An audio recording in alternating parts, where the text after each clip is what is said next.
नमस्कार, आप देख रहे हैं गुजरात की बात और मैं हूं आपके साथ रश्मि त्रिवेदी। तो आइए चर्चा करते हैं गुजरात में होने वाले कुछ अहम और बड़ी खबरों पर। तो आज सबसे पहले चर्चा करेंगे 2002 के गुजरात दंगों से जुड़ी बिल्किस बानो मामले में केंद्र और राज्य सरकार की दलील पर। वहीं आगे बढ़ेंगे और बात करेंगे लोकसभा चुनाव से पहले कांग्रेस का बड़ा दाव, मुकुल वासनिक को भेजा गुजरात, जानेंगे क्या है इसके मायने।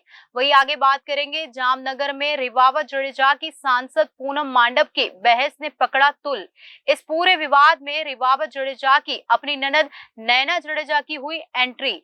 वही आगे बात करेंगे गुजरात फुटबॉल सट्टेबाजी घोटाले की।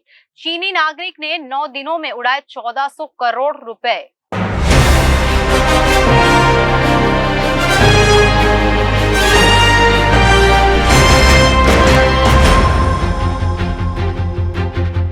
तो आइए शुरू करते हैं गुजरात की बात का सफर। केंद्र और गुजरात सरकार ने सुप्रीम कोर्ट में 11 दोषियों की समय से पहले रिहाई को सही ठहराते हुए कहा कि यह मामला सघनतम अपराध की श्रेणी में नहीं आता है। सुप्रीम कोर्ट में सुनवाई के दौरान अतिरिक्त सॉलिसिटर ने यह दलील रखी। उन्होंने कहा उन्हें सुधरने का मौका दिया गया है।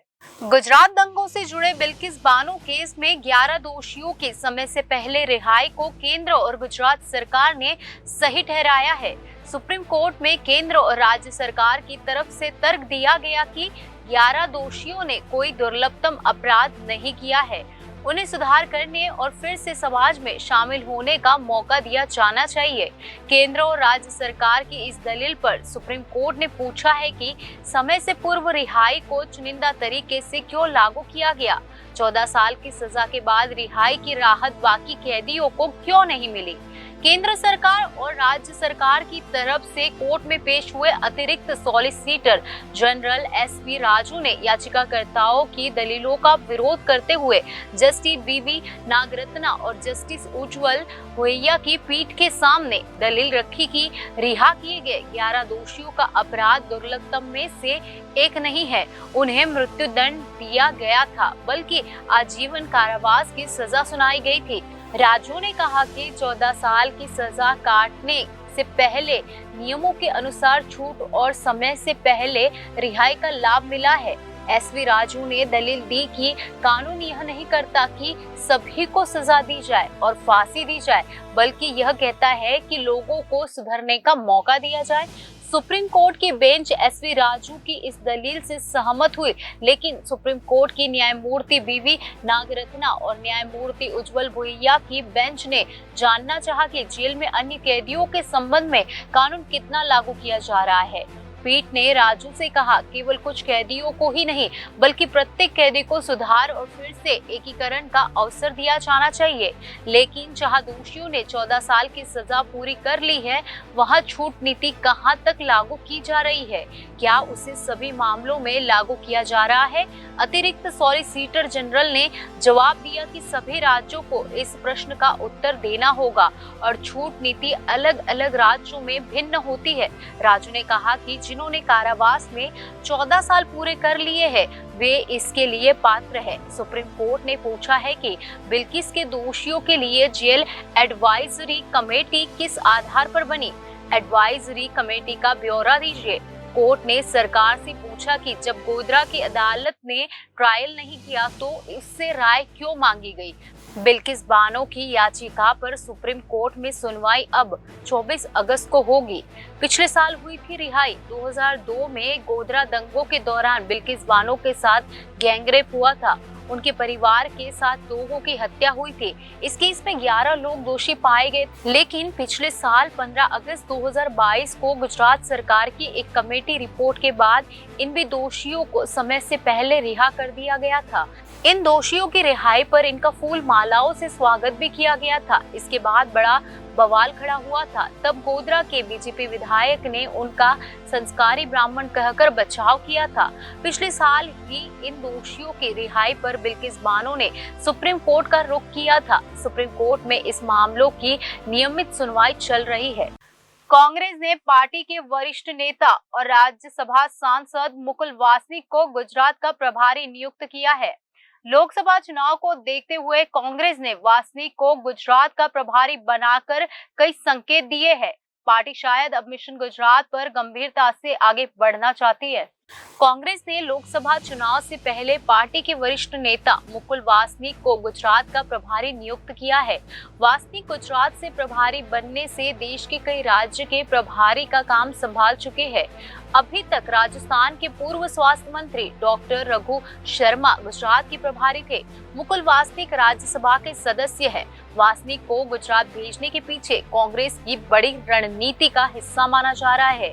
कांग्रेस पार्टी ने जून महीने में राज्य की कमान राज्यसभा के सांसद शक्ति सिंह गोहिल को सौंपी थी। तब यह चर्चा हुई थी कि शक्ति सिंह गोहिल को राज्य में पूरी ताकत से काम करने के फ्री हैंड मिलेगा।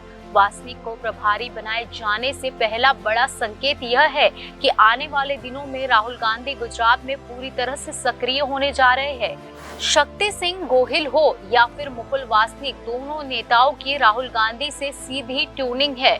ऐसे में जब भारत जोड़ो यात्रा के दूसरे चरण की शुरुआत गुजरात से होने की चर्चा है, तब वासनिक की नियुक्ति गुजरात के लिए कर दी गई है। कांग्रेस की महासचिव मुकुल वासनिक 1984 में जब पहली बार लोकसभा चुनाव जीते थे, तब वे उस संसद के सबसे युवा सांसद थे। उनकी उम्र सिर्फ 25 साल की थी। इंडियन यूथ कांग्रेस को राष्ट्रीय अध्यक्ष रह चुके वासनिक को गुजरात भेजने की पहली बड़ी वजह है कि अगले 5 से 6 महीने में कांग्रेस के संगठन को मजबूती देना और पार्टी में गुटबाजी को खत्म करके लोकसभा चुनाव के लिए तैयार करना है।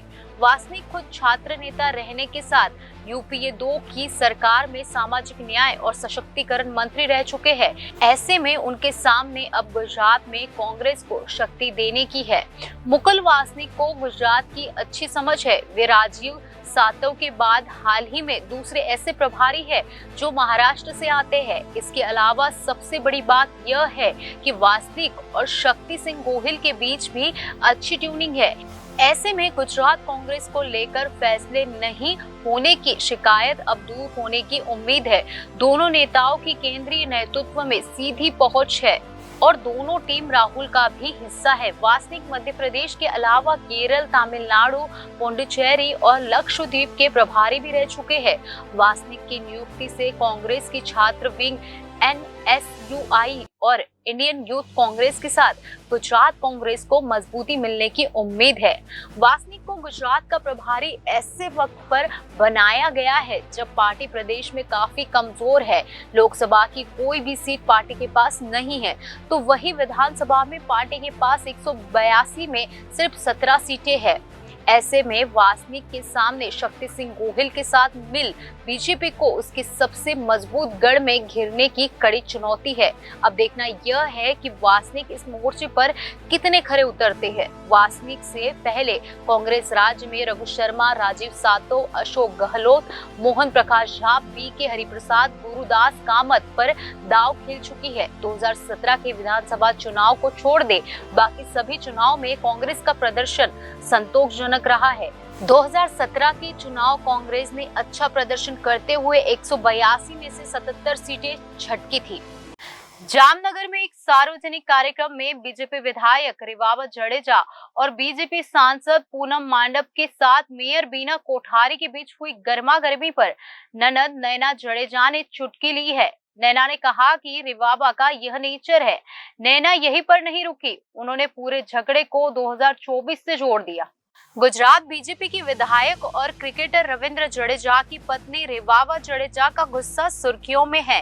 मेरी माटी मेरा देश के कार्यक्रम में रिवाबा का गुस्सा फूटने के बाद अब ननद नैना जडेजा ने चुटकी लेते हुए कहा है, जामनगर की लाखोट झील के शहीद स्मारक पर हुए झगड़े को 2024 से जोड़ दिया है। नैना जडेजा ने कहा है कि यह अस्तित्व की लड़ाई है, यह आने वाले लोकसभा चुनाव के लिए हुआ है। हकूबा की तरह पूनम माडनम का टिकट कटेगा। नैना यहीं पर नहीं रुकी, रिवाबा के गुस्से पर कहा कि उनका यही नेचर है। पिछले साल जब रिवाबा चुनावी मैदान में उतरी थी तो कांग्रेस की नेता नैना जडेजा ने विरोध में चुनाव प्रचार किया था और रिवाबा की मुश्किलें बढ़ाई थी। मेरी माटी मेरा देश कार्यक्रम के तहत लखोटा झील पर शहीदों को श्रद्धांजलि देने का कार्यक्रम था। इस कार्यक्रम में पूनम मांडव चप्पल पहनकर हार अर्पित करने गई थी। रिवाबा जडेजा चप्पल उतारकर स्मारक पर गई थी। आरोप है कि पूनम मांडव ने टिप्पणी की कि कुछ लोग स्मार्ट बनते हैं। इसके बाद रिवाबा को गुस्सा आया और उन्होंने वहीं पर पहले मेयर और फिर सांसद पूनम मांडव को खरी खोटी सुनाई दी। मीडिया की मौजूदगी में जामनगर की मेयर मीना कोठारी की मौजूदगी में 3 महिला नेताओं के साथ हुआ झगड़ा वायरल हो गया था। झगड़े के बाद मेयर ने इस पूरे मामले को बीजेपी का आंतरिक और पारिवारिक मामला करार दिया था। वहीं रिवाबा जडेजा ने कहा था कि उन्होंने कुछ भी गलत नहीं किया है। इस विवाद के तूल पकड़ने के बाद अब पूनम मांडव की सफाई आई है। शहीद स्मारक पर श्रद्धांजलि के समय मैंने अपनी चप्पल उतार दी थी और फिर श्रद्धांजलि दी थी। इसके बाद सांसद पूनम मांडव ने मुझे ताना मारा। कुछ लोग जरूरत से ज्यादा स्मार्ट होते हैं।